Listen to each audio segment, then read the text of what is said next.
নির্বাচনে ২৯৯টি আসনের মধ্যে ৯টি আসনে দেখা যাবে না ধানের শীষ প্রতীক। রাজনৈতিক সমঝোতা ও আইনি জটিলতায় এসব আসনে নেই বিএনপির দলীয় প্রতীক।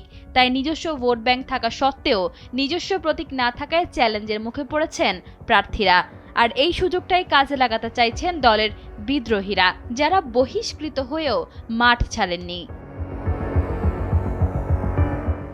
ঢাকা ১২ আসন যেন এবার ভোটারদের জন্য সবচেয়ে বড় গোলকধাঁধা। কারণ ব্যালট পেপারে থাকবে তিনজন সাইফুলের নাম।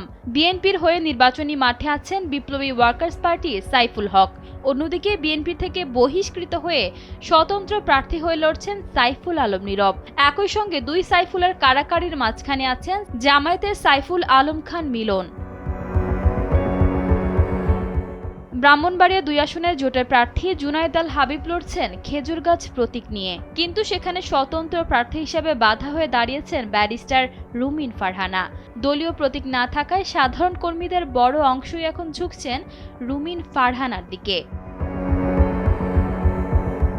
সিলেট ৫-এ বিএনপির ওবায়দুল্লাহ ফারুক লড়ছেন খেজুরগাছ প্রতীকে। সেখানে বিএনপির বিদ্রোহী প্রার্থী মামুনুল রশিদ তার জন্য বড় দুশ্চিন্তার কারণ হয়ে দাঁড়িয়েছে। নিজস্ব প্রতীক না থাকায় এই আসনেও ঘরোয়া লড়াই এখন চরমে।